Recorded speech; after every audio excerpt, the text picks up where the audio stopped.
Welcome to Sri Bharat news Narasaraopet.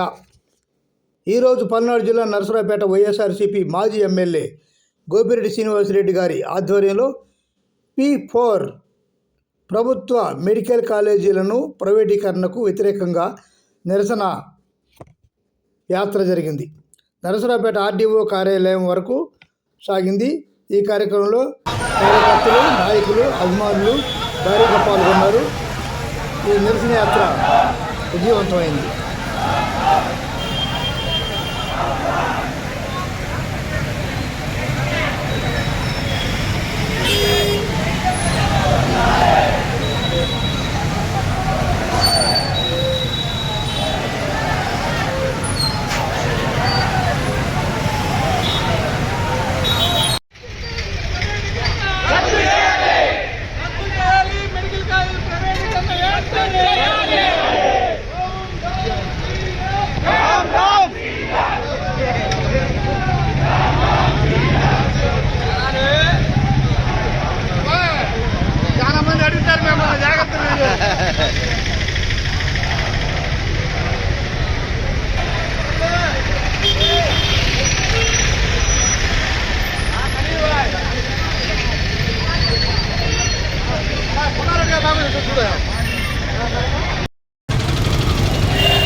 సభ్యులు పల్నాడు జిల్లా working president doctor Gopireddy Srinivasareddy గారి ఆధ్వర్యంలో ఈ యొక్క నిరసన ర్యాలీ చేయడం జరిగింది.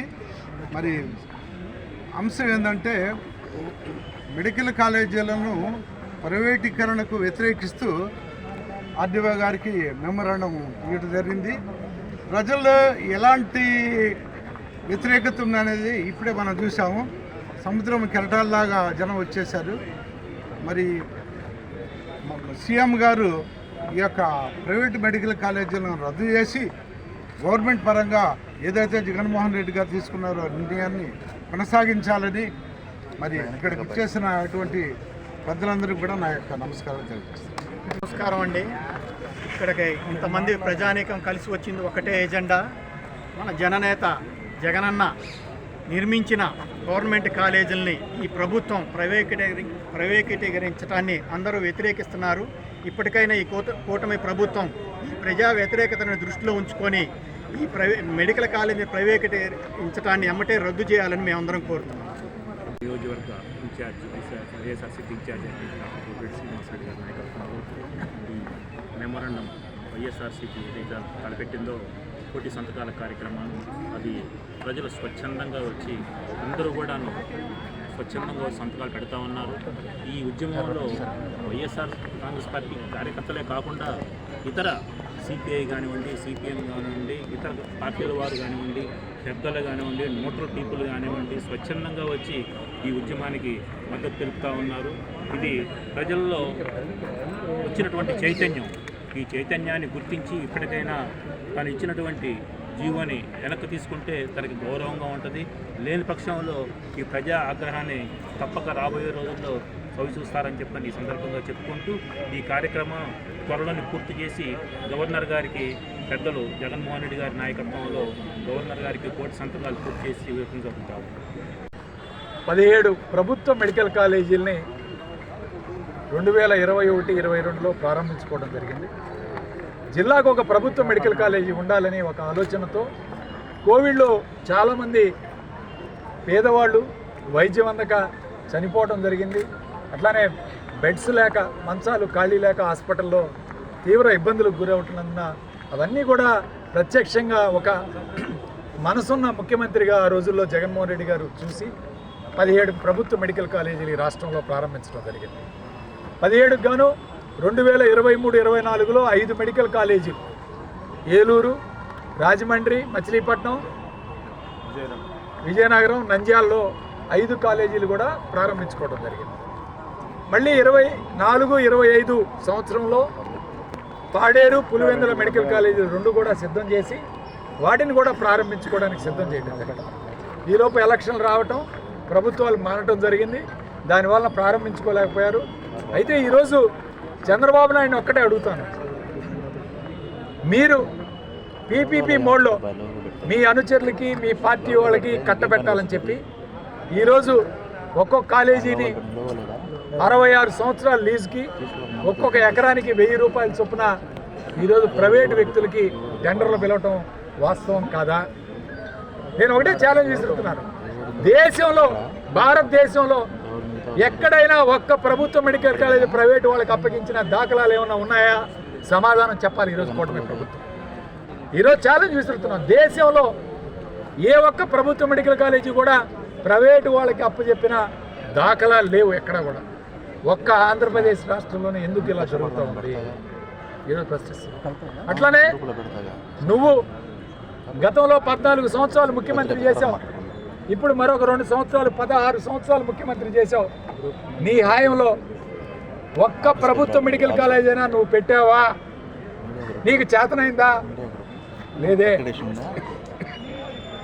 ఈరోజు జగన్మోహన్ రెడ్డి గారికి మంచి పేరు వస్తుందని, జగన్మోహన్ రెడ్డి గారు ప్రజా ఆరోగ్యాన్ని మెరుగుపరుస్తున్నాడని ఒక దుర్మార్గపు ఆలోచనతో ఈరోజు నువ్వు ప్రైవేట్ భాగస్వామ్యాలకు అప్పచెప్పే కార్యక్రమం చేస్తున్నావే, దీన్ని ప్రజలు ఈరోజు చేదరించుకునే కార్యక్రమం చేస్తున్నారు. వైఎస్ఆర్ కాంగ్రెస్ పార్టీ వాళ్ళు మాత్రమే కాదు, ఈరోజు తెలుగుదేశం పార్టీ ఓటేసిన వాళ్ళు, జనసేనకు ఓటేసిన వాళ్ళు, బీజేపీకి ఓటేసిన వాళ్ళు కూడా ఈరోజు ఈ యొక్క ప్రైవేటీకరణని వ్యతిరేకిస్తూ ఉన్నారు. అంతేకాదు, నేను ఒకటే చెప్తా ఉన్నాను, ఈరోజు ఈ రాష్ట్రంలో 2750 సీట్లు ఈరోజు అదనంగా పేద విద్యార్థులు చదువుకోవడానికి ఈరోజు ఉపయోగపడుతున్నాయా లేదా? ఈరోజు మన పిల్లలు, ఆంధ్రప్రదేశ్ రాష్ట్రంలో పిల్లలు కర్ణాటక వెళుతున్నారు, మహారాష్ట్ర వెళుతున్నారు, లేదా ఇతర రాష్ట్రాలకు వెళుతున్నారు, ఇతర దేశాలకు వెళుతున్నారు. ఫిలిప్పైన్స్, రష్యా, కజకిస్తాను ఇలాంటి దేశాలకు వెళ్ళి ఈరోజు కోట్లు ఖర్చు పెట్టి ఒక్కొక్క సీటుకి కోట్లు ఖర్చు పెట్టి చదువుకుంటున్న మాట వాస్తవం కాదా?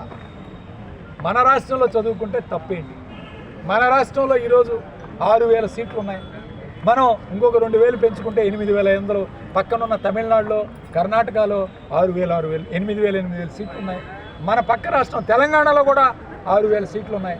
మన రాష్ట్రం పెద్ద రాష్ట్రం, మనకి 2000 సీట్లు అదనంగా వస్తే పేద విద్యార్థులు చదువుకుంటారు, ఈరోజు పేదవాళ్ళు చదువుకుంటారు.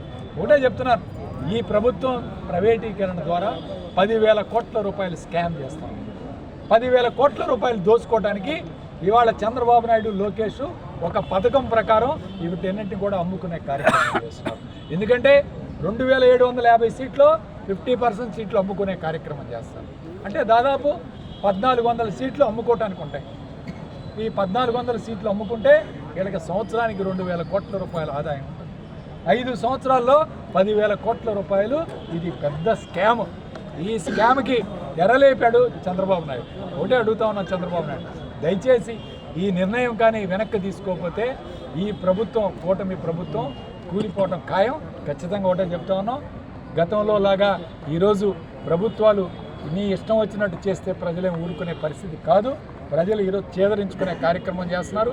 గతంలో నేదురుమల్లి జనార్దన్ రెడ్డి గారు 9 ప్రైవేట్ మెడికల్ కాలేజీలు ఇస్తే ఆ ప్రభుత్వం కూలిపోయింది. ఆ రోజు మెడికల్ కాలేజీలు ఇచ్చినందుకు రాష్ట్ర వ్యాప్తంగా నిరసనలోకి తెచ్చి ఆ రోజు ప్రభుత్వానికి కోల్దొచ్చారు. ఈరోజు కూడా ఒకటే హెచ్చరిస్తూ ఉన్నాం, ఈ ప్రభుత్వానికి రోజులు దగ్గర పడ్డాయి, గుర్తుపెట్టుకోండి. ఈ రాష్ట్రాన్ని ఈరోజు అమ్మేసే కార్యక్రమం చేస్తున్నారు ప్రైవేటు వ్యక్తులకి. లూలు మాలు 450 కోట్ల ఆర్టీసీ స్థలం అమ్మేశారు. వైజాగ్లో దాదాపు 800 కోట్ల స్థలాన్ని అమ్మేశారు. ఈరోజు వైజాగ్ స్టీల్ ప్లాంట్ని ప్రైవేటీకరణ చేస్తున్నారు. ఈరోజు హరిత రిసార్ట్స్ని ప్రైవేటీకరణ చేస్తున్నారు. ఈరోజు ఇదిగో దీన్ని కూడా మెడికల్ కాలేజీలు కూడా ప్రైవేటీకరణ, ప్రైవేటు వ్యక్తులు వస్తే చంద్రబాబు నాయుడికి సంతోషంగా ఉంటాయి, జేబులు నిండుతాయి. కాబట్టి ప్రైవేటు వ్యక్తులకి ఈరోజు అప్పచెప్పే కార్యక్రమం చేస్తున్నారు. మేము దయచేసి కోరుకునేది ఏంటంటే, పేదవాడి ఆరోగ్యం ఈ రాష్ట్రంలో బాగుపడాలంటే ఈ మెడికల్ కాలేజీలన్నీ కూడా ప్రభుత్వమే నడపాలి.